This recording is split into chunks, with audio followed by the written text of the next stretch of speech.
morning, good afternoon, good evening to everyone that has joined us for today's webinar brought to you by the Africa-China Center for Policy and Advisory, the ACCPA. This forms part of a series of activities that we do at the ACCPA. As a think tank, we try to create platform for where we bring experts in opinion to bear, where we get people to get a deeper understanding of what is happening between Africa and China, which is our core mandate. So this webinar, as well as those that have done in the past and those that we are yet to do, all forms part of that core objective that we have as a think tank to bring perspective, to bring debates that can spark, positive policy recommendation for an engagement, Africa's engagement with China. So it's almost part of it. So today's webinar, I'm going to be the host from the ACCPA, as well as also contribute or make some comments on the discussion. I think there's some updates that Luke will give later on, so I'll just leave that to him to do that. In the meantime, I'm the host, as I said. I'll be ensuring that everything runs smoothly. I'll soon introduce our moderator for the day, and the moderator will take over and introduce our speaker for today's webinar. And after the speaker has spoken, then we'll welcome questions and answers from participants. So we encourage all of you to get your questions ready. We want to make the session very interactive as much as possible. So please try and bring in your questions. And you can use the Q&A button. If you're familiar with the Zoom app, there's a Q&A button that you're supposed to use to send through your question. And then our moderator, Luke, will take over and ask those questions to our speaker, which in and out, I'll also be coming in to share my perspective from the African point of view. So before we start, I would like to just take the next 1 minute to brief you about what the ACCPA is. So the Africa-China Center for Policy and Advisory is a think tank, research policy advisory firm, which is headquartered here in Ghana. We have teams in Morocco, in Tunisia, in Ethiopia, in Tanzania, in the DRC, in Botswana, in the UK, where we have Luke joining us from, and of course, Ghana, where we are represented in China as well. So what we are doing as a think tank is to bring the African perspective when it comes to the continent's relation with China. We believe that the African agency must be involved when it comes to the continent's relation with China, so that we can help the African government as a policy recommendation, help African businesses that are seeking for opportunities in China, help Chinese businesses who are seeking opportunities in Africa, help the Chinese government wants to understand more of what is happening in the local frontier in countries across the continent. And so our work is cut off for us. We are full-fledged think tank, do everything think tank-wise, articles, policy brief, research work, policy dialogues and engagement, just like we're having here today, where we have experts that are going to share their perspective about what's happening between Africa and China. So in view of this, we are non-profit, non-partisan think tank. So we work with partners, both public and private.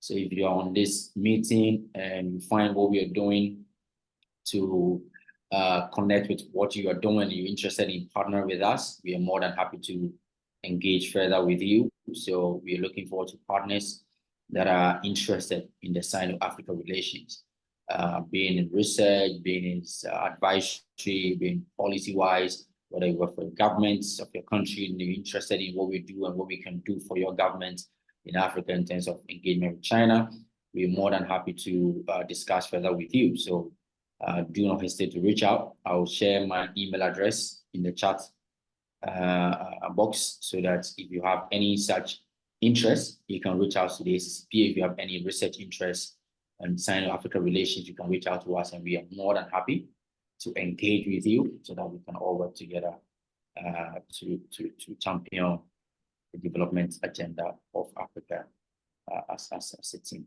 So on these notes, I want us to kickstart the webinar. So today we're very privileged to have Luke. Introducing our moderator for today is called Luke Richard Michael Dixon. He's now a research fellow at the Africa-China Center for Policy and Advisory, ACCPA, based in the UK. Luke himself has been researching on BRI. He has some papers that he has written. on BRI as well. So we are very privileged to have someone like him to lead in today's conversation as a moderator. He has vested interest, of course, in Sino-African relations, and that's why we are very privileged to have him as our moderator for today. So Luke, I will hand over to you now. If there are any announcement that you'd like me, you can make, and then we can kickstart the conversation. Thank you. Wonderful. Thank you, Paul. Yep. Hello, everyone. I'm Luke. Hope everyone is doing well today.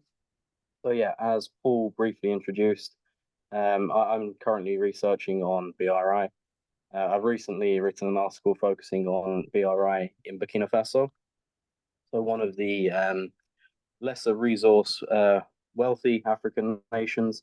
So it's quite an interesting perspective to see the implications for BRI in such a nation.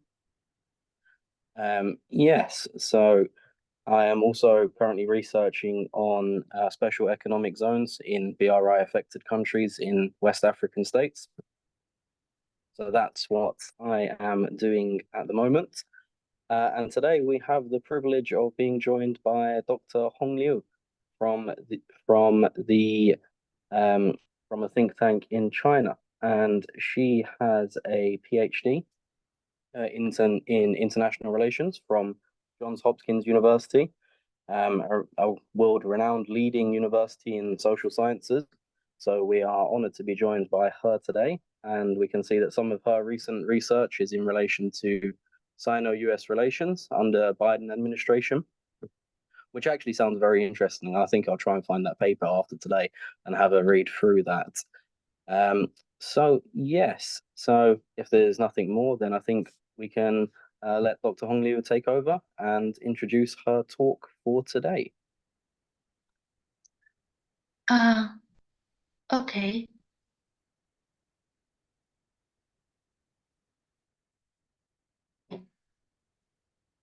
Hello. Hi. Yeah, we can hear you. Yeah.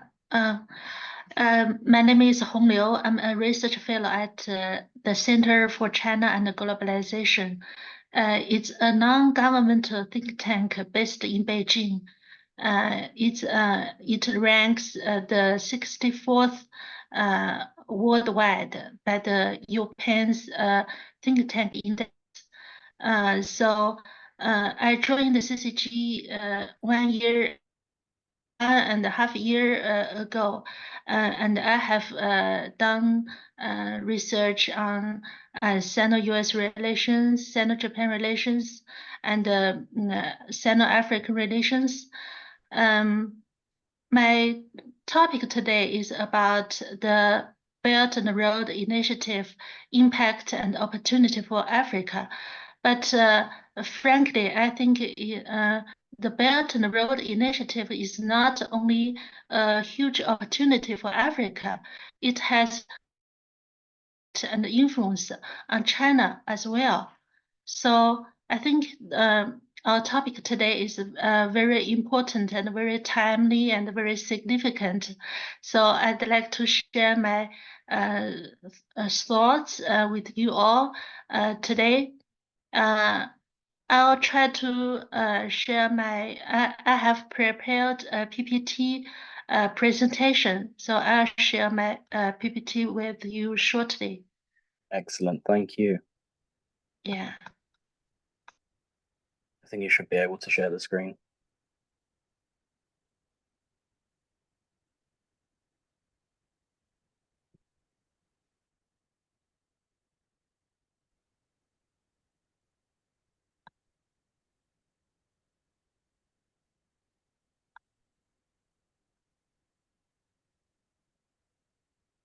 Okay. So can you see the PPT? Not yet. You can see your starter sharing screen. Oh, okay, there we are. Yep, we can see the PPT now. Okay. Wonderful. Yeah.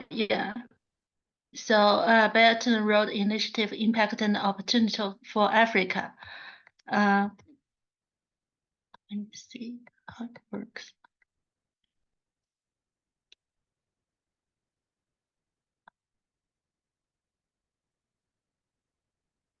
The Belt and Road Initiative is highly compatible with the goals and the vision of the African Union's agenda 2063 and has been widely welcomed by African countries.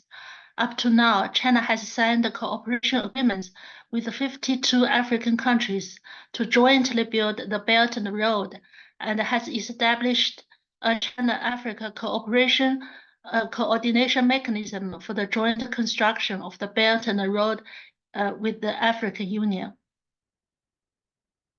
Over the past decade, practical cooperation between China and Africa in jointly building the Belt and Road has continued to deepen.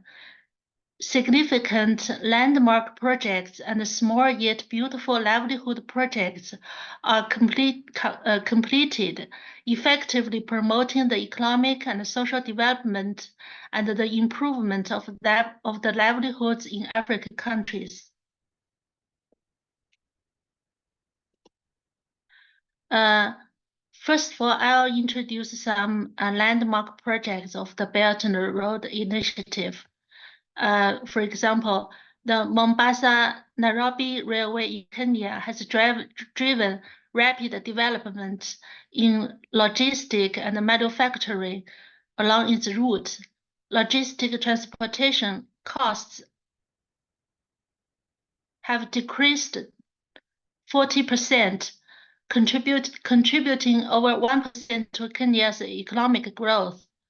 The Addis Ababa-Adama Expressway is Ethiopia's first expressway, reducing the travel time between the two cities from over 2 hours to just 40 minutes. The rapid development, this has driven rapid development in transportation, logistics, and the tourism economies along the route. The completion and the operation of the Lekki deep sea port in Nigeria has made it a crucial modern port in West Africa.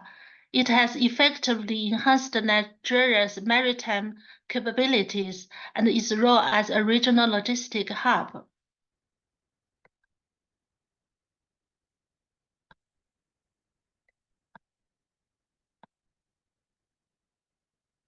The Kwanza River hydroelectric power station in Angola has directly provided over 6,000 employment opportunities to locals.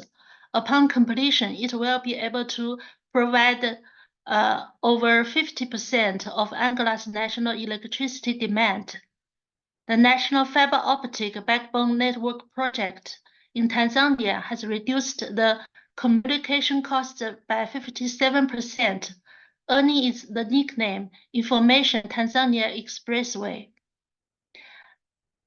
The Smart Senegal project has accelerated digital economic development, injecting new momentum into the implementation of the Senegal Revival Plan. At the same time, Chinese government has developed many small yet beautiful livelihood projects to help African countries to improve its living conditions. In terms of poverty alleviation and benefiting the people, China has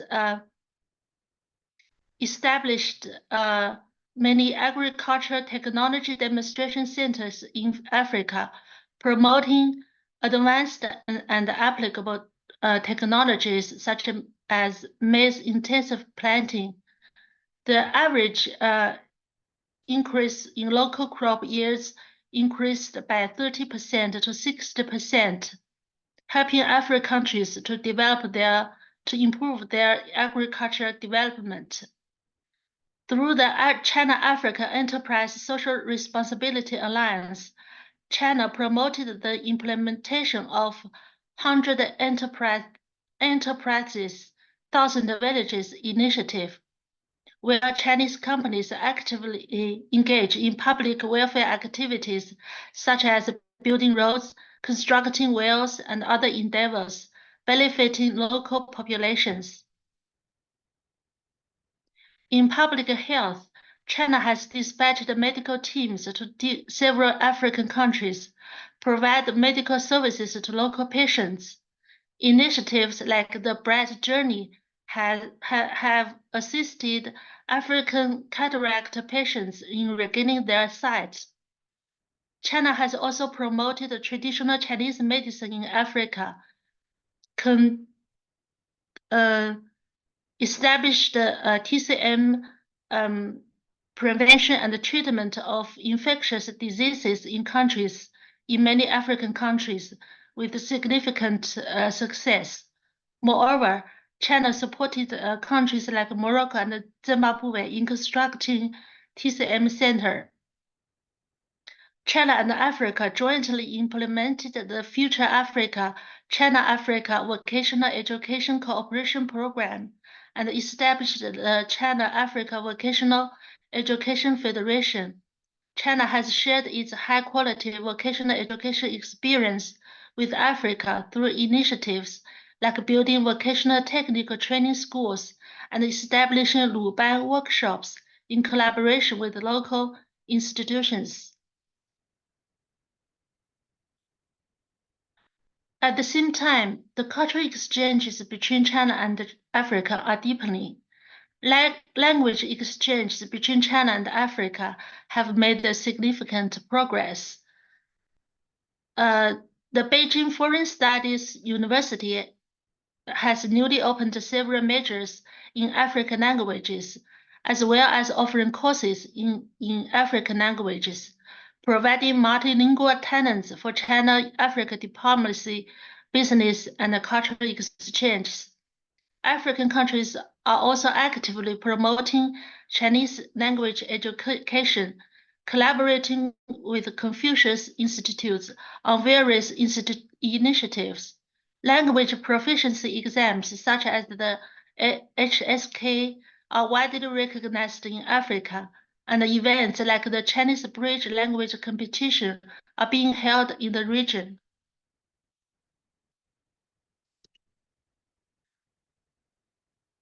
Cultural exchanges between China and Africa have made significant progress in traditional art performance and exhibitions and are becoming more frequent and diverse. At the same time, the popularity of new forms of exchange, such as film and television cooperation and streaming media, is gradually increasing, particularly cooperation between China and Africa in the film and the television industry is deepening, involving various aspects such as production, screening, and exchange. Countries like Kenya, South Africa, and Nigeria host Chinese film festivals to promote cultural exchange. Significant progress has also been made in cultural exchanges between China and Africa in the fields of sports and tourism. In sports, Africa is a major source for football players for domestic football events like the Chinese Super League and the China League One. Players from countries such as Cameroon, Nigeria, and Angola have become important forces on Chinese football fields. Additionally, China and Africa have established good cooperation in sports such as athletics, basketball, and table tennis, organizing joint sports events, inviting athletes to participate in the sports events, providing professional training for coaches and athletes. In terms of tourism, cooperation between China and Africa has transitioned from focusing solely on natural scenery to including historical heritage tourism and cultural experiences. During the Belt and Road initiatives, countries like Morocco, Tunisia, Mauritius, and Egypt has announced visa-free or visa-on-arrival policies for Chinese tourists, facilitating tourism exchanges between the two regions.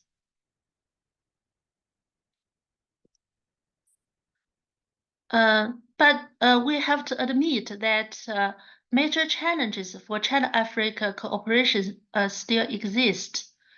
With an increasing number of African countries joining the Belt and Road initiatives, The opportunities for cooperation between China and Africa have increased, but various risks and challenges also accompany them. Firstly, there are risks associated with political instability. Some African countries, a lack of political stability and political continuity.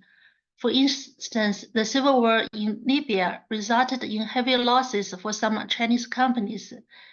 Ethiopia and some African economies face high political risks, especially vulnerable to exacerbation of social unrest, requiring close attention. Secondly, there is a risk of currency depreciation. Many African countries are struggled with foreign exchange shortages, particularly under the backdrop of US dollar interest rate hikes and declining commodity prices, putting huge pressure on African foreign exchange markets. If African currencies continue to depreciate further, it will directly erode project operating profits, leading to difficulties for some companies. Thirdly, there is a risk of debt default. Against the backdrop of changes in the rapid development, the finance landscape, and the falling commodity prices, signs of African debt crisis are emerging. At the country level, debt burdens of key countries like Mozambique, Ethiopia, Nigeria, Angola, Zambia, and Ghana engaged in cooperation with China have worsened, and a large amount of repayment is due before 2025, posing high risks to debt sustainability and bringing new risk to China-Africa cooperation. Meanwhile, China is also subject to criticism for certain Western media for allegedly exacerbating Africa's debt burden. Fourthly, there are risks of terrorism and security threats. The risk of terrorism many lurks in North and West Africa. These serious terrorism and security issues not only threaten the assets and the lives of Chinese companies and personnel, but also constrain the enhancement of China-Africa cooperation. Fifthly, there are risks of international competition. Currently, although the major powers toward Africa are somewhat differentiated, they all pay attention to the cooperation between China and Africa. This is not only because China has become an important promoter and a contributor to Africa's pursuit of independent and sustainable development, but also because it is becoming a leader in international cooperation with Africa, facing intense competition from other countries. The United States emphasizes commercial contacts with African countries, aiming to counterbalance China. Japan is strengthening economic ties with African countries against China's influence, while India is intensifying cooperation with Africa to keep pace with China, especially with Japan and India jointly proposing the Asia-Africa Growth Corridor Initiative to counterbalance China's Belt and Road construction. China's cooperation with Africa will face even fiercer competition as a result.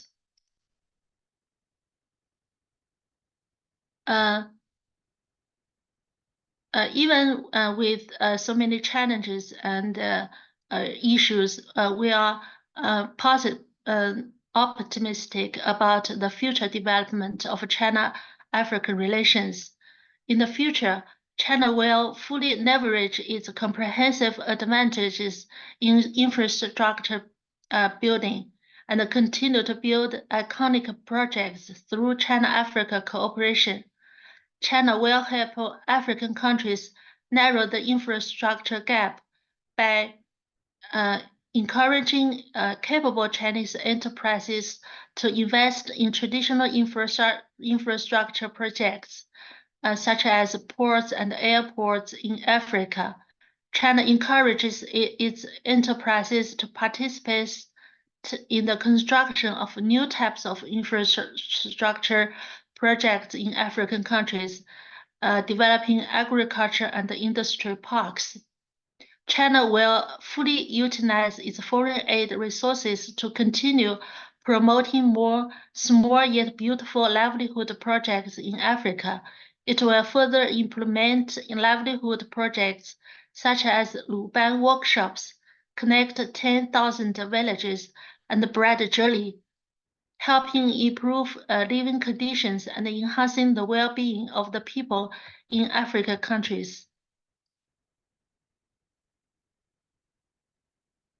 Looking ahead, the prospects for the joint construction of the Belt and Road between China and Africa are promising. The joint construction of the Belt and Road between China and Africa will provide more resources and means for the development and expand broader market opportunities for China. The strong cooperation between the two sides in areas such as industrial development, infrastructure, trade and investment, energy and resource development, agriculture, and environmental protection will represent significant invest and trade opportunities. However, to seize these opportunities and achieve shared outcomes, it's essential to first assure the shared responsibilities and jointly address risk management shortcomings. Thank you. Okay, excellent. Thank you, Hong. Thank you, Hong. That was very insightful. Very interesting indeed. So just to, before we move on to questions, I think Paul's going to jump in and add his take on what Hong has just talked about. Sure. Thank you very much, Luke. I think Hong just gave a very broad perspective on the BRI. I think last year I was privileged to be in Beijing to take part in the 10th BRI, and it was a really, really exciting period. There, looking at the level of enthusiasm from all countries of the world, because look at the numbers in terms of countries that have signed on to BRI. It was a very exciting period. I mean, seeing the governments, different governments across the world, commitment and excitement, especially the turn of events when the BRI is talking about greening the BRI because of the issue about climate related issues. I know we all know the implication of infrastructure development. You know, there's a lot of implications on infrastructure, on the environment when it comes to developing infrastructure, especially for countries in the global south to get a whole shift in terms of greening the BRI, making it sustainable, as Hong mentioned, small, beautiful, green, sustainable kind of projects. I think was very exciting for me. Those were some of the key highlights from my engagement there. But back to Africa and the BRI, there are some key points that Hong mentioned that I believe is very important. She mentioned about, the first point she mentioned about Agenda 2063, which was officially adopted in January 2015, that as a continent of Africa, 54, 55 countries, what we are saying that for the next 48 years, because the agenda was adopted in 2015, we are aspiring to achieve certain things that we believe will unlock our economic potential, right? So the Agenda 2063 set out under 7 aspirations. Now we look at aspiration number 2, it talks about building a continent that is integrated, politically united under the ideals of Pan-Africanism. And under that aspiration, there's a pillar that talks about a continent where we are building infrastructure, world-class infrastructure, crisscrossing across the continent. I'll give you the numbers in terms of infrastructure gap that we have the continent of Africa, according to the African Development Bank, the continent's leading development bank and its development institution. Now, again, so that's the first part. The second part will do with the Africa Continental Free Trade Area. which has the secretariat even headquartered here in Accra, Ghana. Now, under the Africa Continental Free Trade Area, Africa has emerged now as a single market, one market about 1.3 or 1.4 billion people, right? Now, one of the key bottlenecks, the constraint that we have is what we call the infrastructure, the gap in terms of connectivity, right? Because we have it, in principle, in terms of, some of the agreement that has been signed, we're creating a single market. But connectivity is going to be the key thing for us to realize the objective of the Africa Continental Free Trade Area. That we know that Africa is the least integrated continent in the world, where, in fact, it's so difficult to even fly sometimes from one country of Africa to another. You have to exit the continent to land somewhere in Europe before you come back to the continent, right? So there's an issue about the air-related restrictions, right, that we have.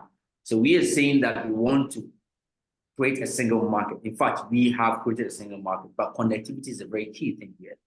And connectivity is a central part of connectivity, even though we have non-physical barriers that we know we have to do in terms of custom duties and all, but we know that a huge chunk of this connectivity constraint is about the physical infrastructure that we are lacking, right? So it is a known fact that that is the situation we find ourselves in the continent.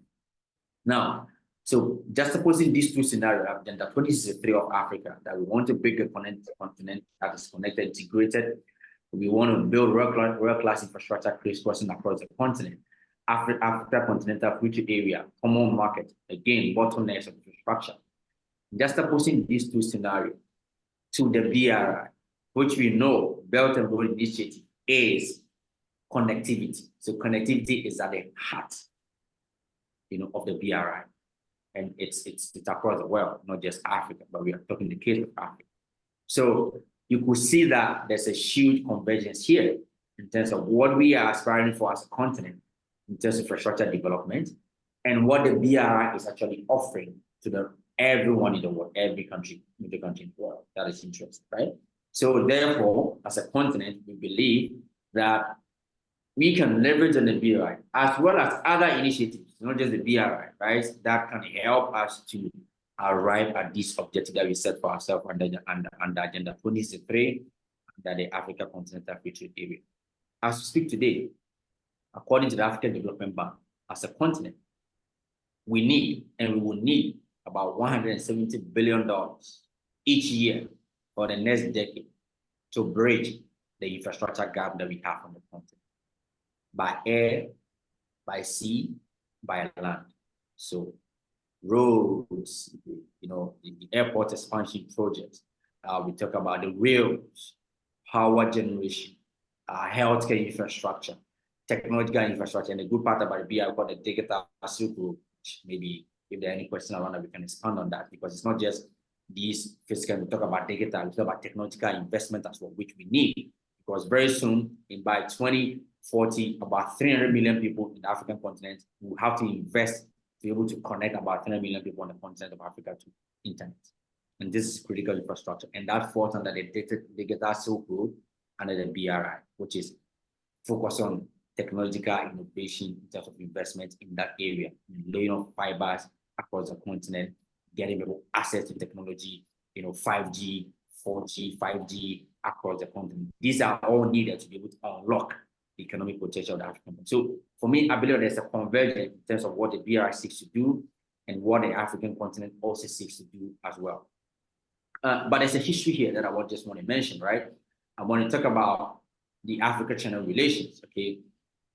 Most of the time, it's boxed into series of misconceptions and misunderstanding of what truly is happening between Africa and China, right? Because as you can see, for over a decade now, China is Africa's largest trading partner.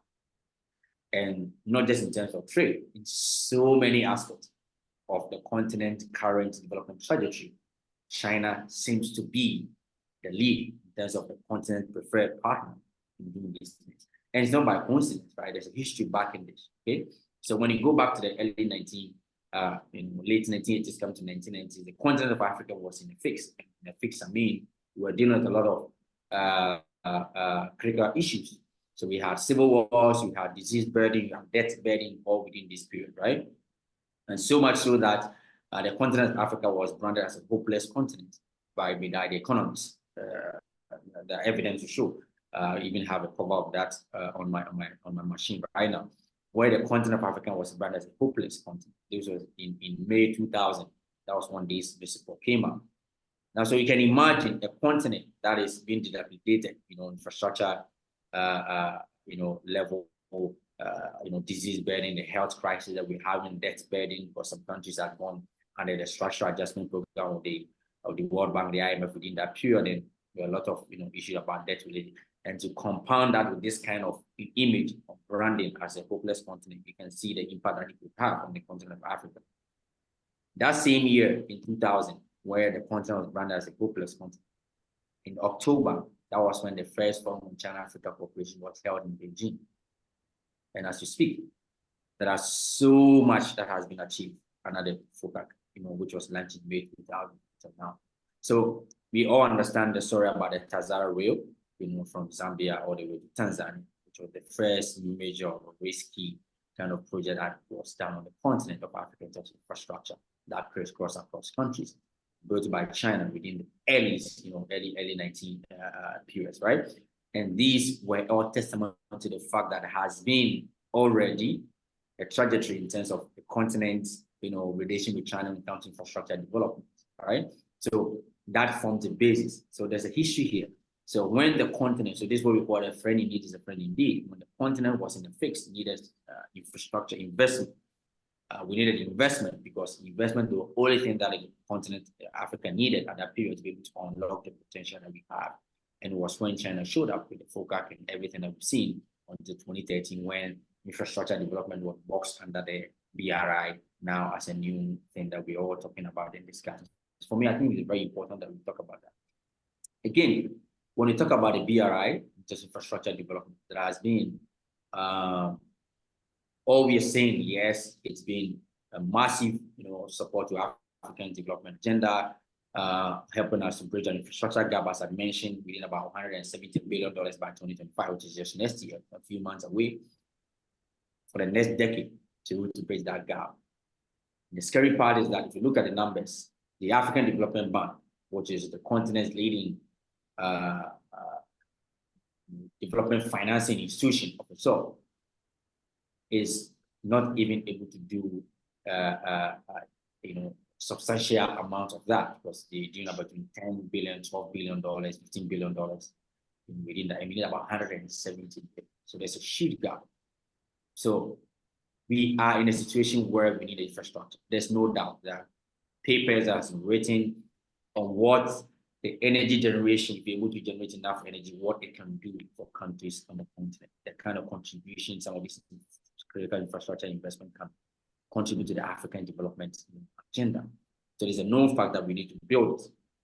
But then again, you can hear stories about the fact that the BRI is leading to debt trap, related issues. I think Hong mentioned briefly about some of the risks that he was mentioning about the risk about debt burdens. He mentioned Zambia, Angola, Mozambique, and my country, Ghana, which is true, because as you speak today, we are under the IMF bailout, 3-year IMF extended credit facility program, which was started last year. So we're going to be there for the next 3 years, where it's more a bailout because we're in debt crisis.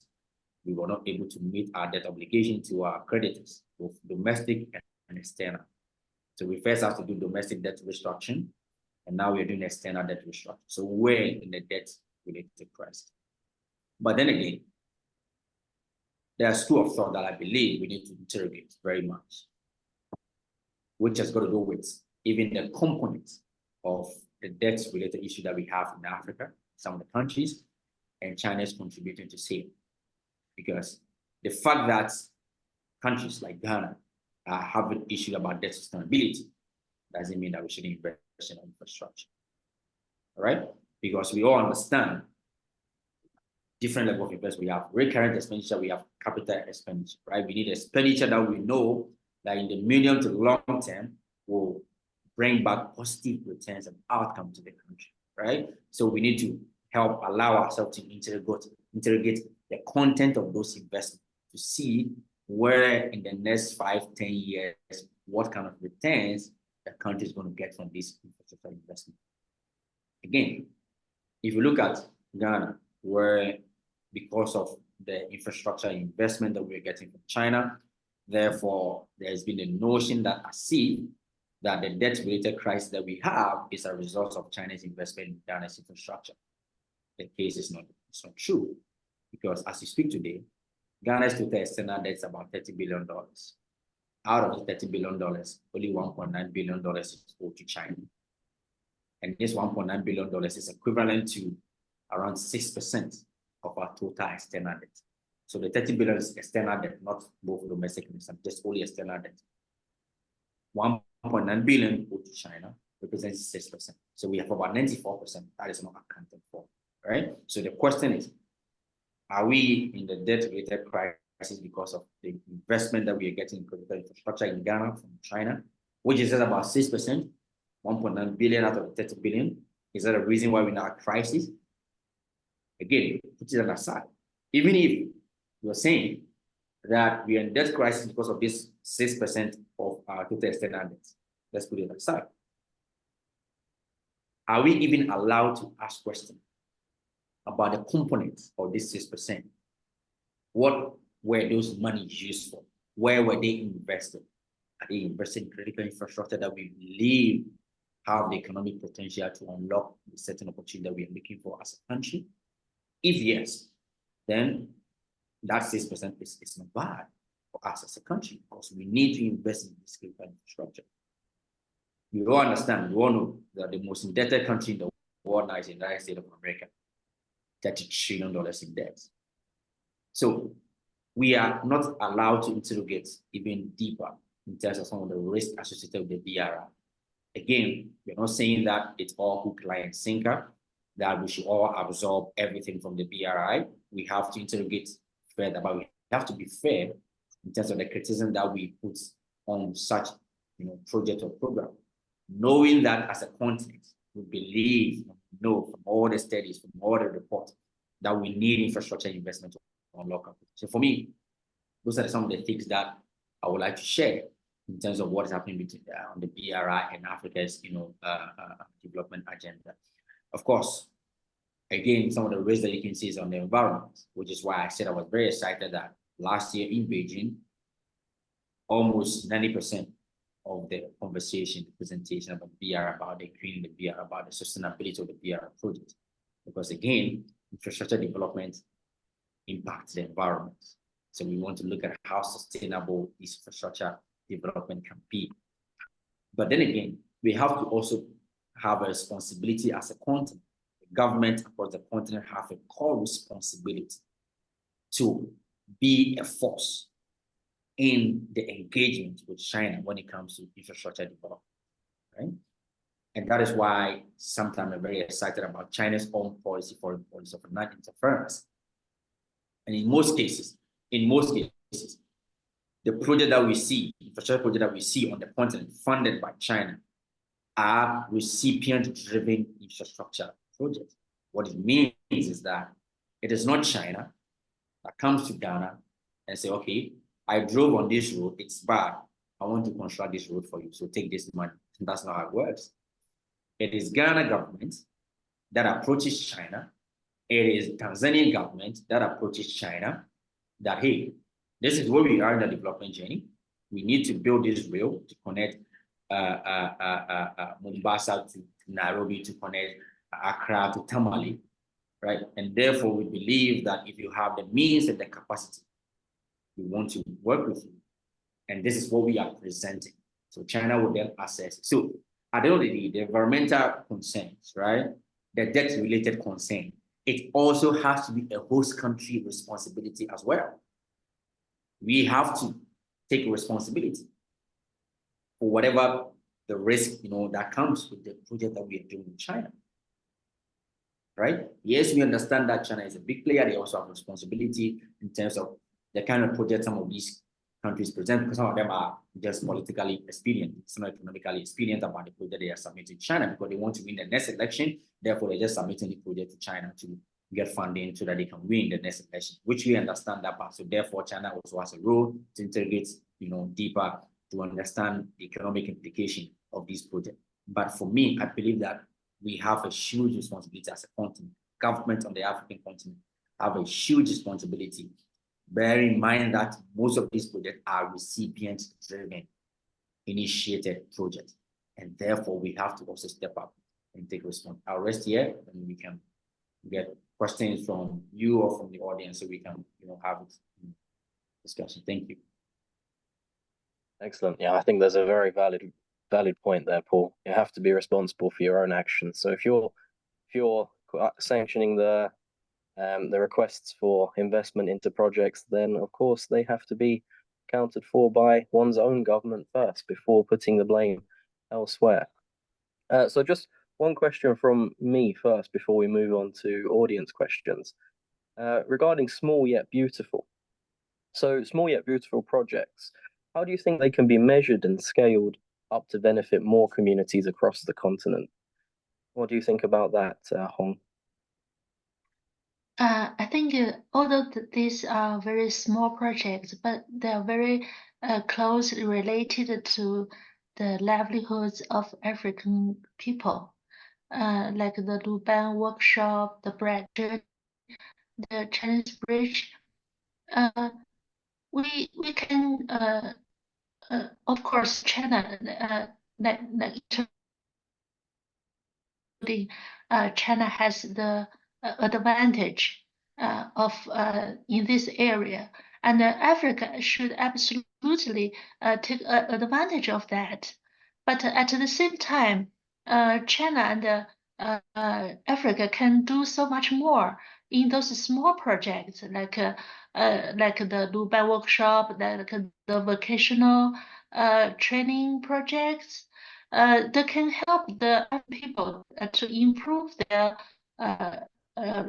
way of life so much better, I think. More yet beautiful projects. Okay. And going back to the debt issue, so what measures do you think are currently being taken to ensure debt sustainability and economic viability of the BRI projects? The sustainability of the BRI? Yeah, the debt sustainability of the projects. I think it's going to be a very long-term project. It's not just for 5 years or 10 years. It's going to be a very long project because President Xi Jinping has made the promises, the commitment to the world that China will conduct this project for the benefit of not only China but the BRI countries. So I think it's going to be long and sustainable in the future. Okay, excellent. So we have an audience question for yourself. Actually not regarding Africa, regarding South Asian countries. So they are asking about breaking the culture of poverty through BRI projects, and also how China will treat India since India is opposed to the BRI.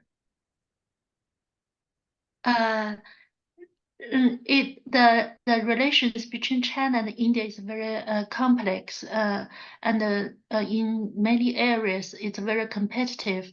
But China always see India as a very important neighbor and a partner. I think China and India can cooperate issues, but in the China-India relations, I think the U.S. is a very important factor. India is very much influenced by the U.S. In many ways, and China is very concerned about it. But China will But China and India also have many in common, like the no alliance, like the also very share very long civilization. They have a lot in common, and they have like the talents, like the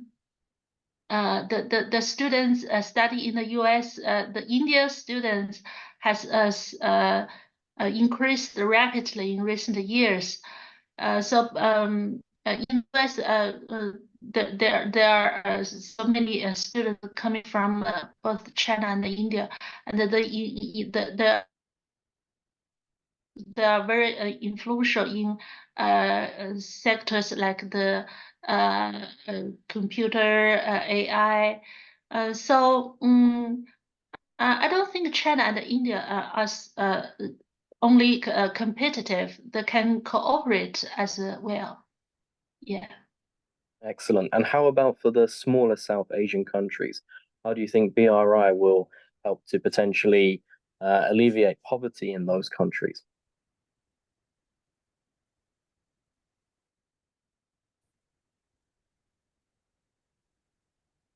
I didn't hear your question. Oh, okay. Let me say it again. So part of the other audience question was relating to smaller South Asian countries. How can they break the culture of poverty through the BRI? The culture of poverty? Yes, that's what they're asking. Oh, okay. Yeah. China has experience in lifting millions of poverty.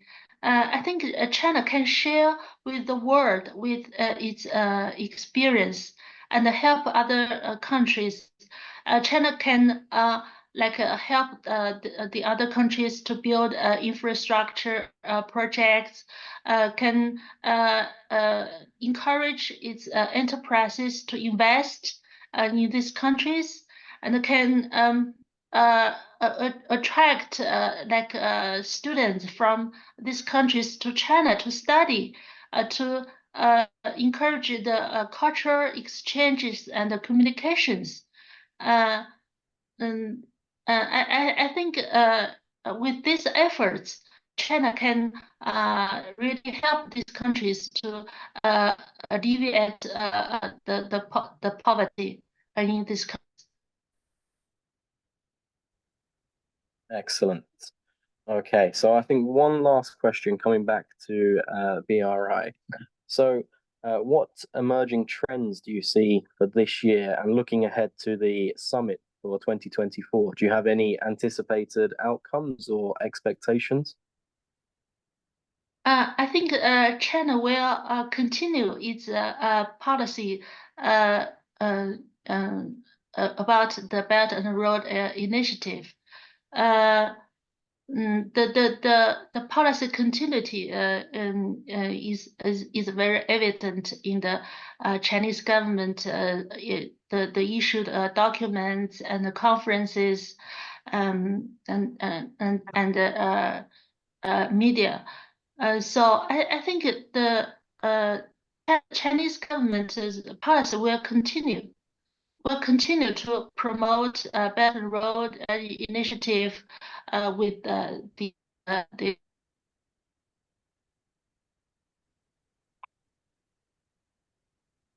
Okay, and we have one last question just come in this minute.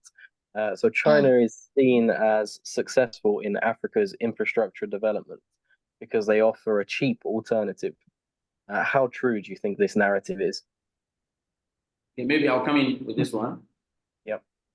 Yeah, so obviously, I mean, this whole narrative forms part of some of the misconception or misunderstanding of the continent's engagement with China.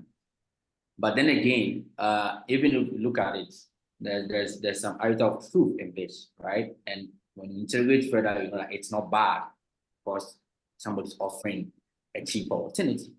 Because as you speak today, in this 21st century, the year of 2024, I believe that no country, if you can select a country that can develop infrastructure at the rates, at the pace, and the efficiency of China, there's no doubt China is a leading country in the world as we speak today that has the technical know-how, the capacity to develop infrastructure, faster and cheaper. Because to develop something cheaper, it comes from efficiency and your technical know-how, right? And that's what China has been able to do. Again, when we look at Africa, the closest country that the continent can take inspiration from in terms of infrastructure development in this century is going to be China. Because for the last 40 years, what China has been able to achieve and do in terms of infrastructure development, and remember, China is 1.4 billion, same as the size of the African continent. So obviously it's like continent to continent in a way. So if China is able to efficient and develop these critical infrastructures, as it has done at this pace and at this rate, where now about 80–90% of the world's fastest rail is in China as we speak, not in Europe, not in the Americans, but in China. So obviously, we can all appreciate the fact that China has that capacity, that efficient, the technical know-how to be able to build infrastructure at the pace that will be inspired to the African continent. Again, when it comes to Africa, I did mention the amount of money that we need as a continent to build infrastructure. We need about $170 billion each year.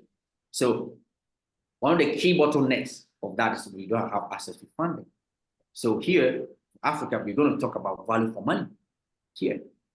So it is very important that we can get our roads constructed in a way that can give us a value for money, because the money itself we don't have. So if we can get an alternative that provides we don't get a cheaper alternative, obviously that's going to be our go-to, right? And the cheaper in the sense here is not cheaper so that it's going to be a bad infrastructure, no.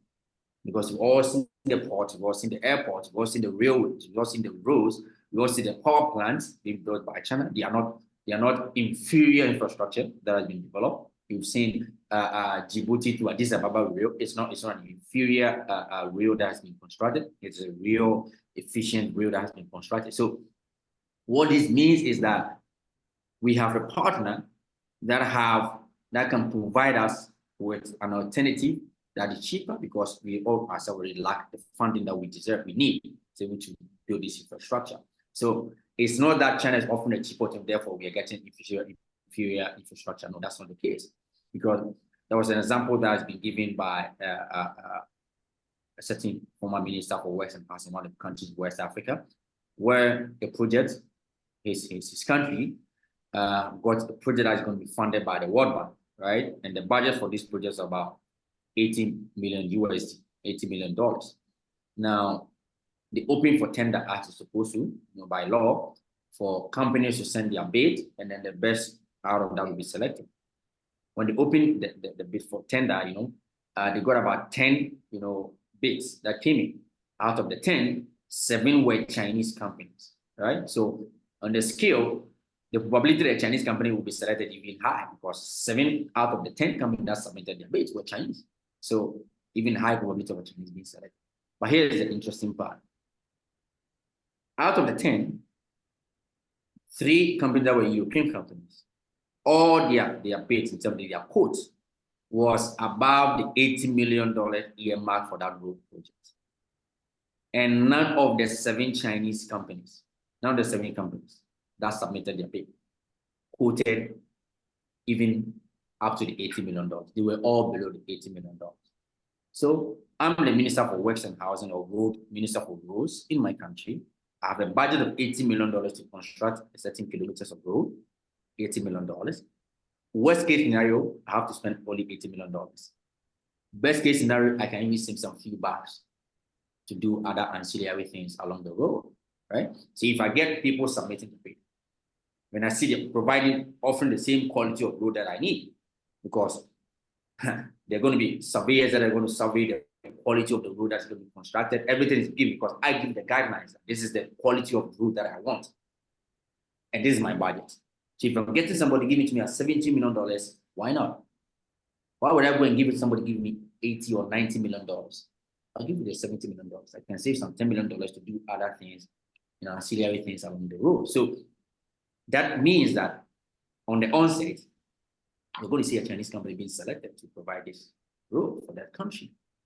That doesn't mean that because it's just cheap or because you're going to offer inferior road to that country. No, because the alternative, maybe you're going to use certain tracks.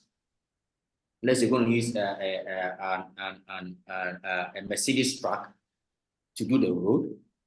A Chinese is going to use a whole truck, which might cost, let's say, 4 whole truck can cost like 1 Mercedes truck. So what does truck got to do with the road that you're constructing, right? So you can do it cheaper. Therefore, I don't have the money. This is my budget. I want the road, same kilometers, same quality standard, everything. I will pick the Chinese company. So that's one first. The second part is that it's not just because they are cheap, right? The scenario, I think recently we hosted a webinar where it was a Sunny Van.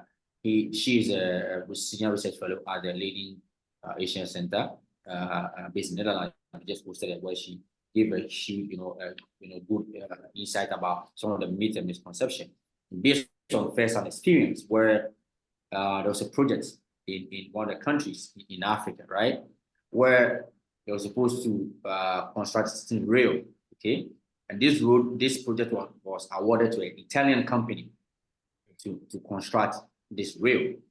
Now, in the course of the project, they encountered some challenges, all right? I think there's some instability and some terrorist-related issue along the line of their work in terms of transporting the raw materials to the site of the construction, all of that.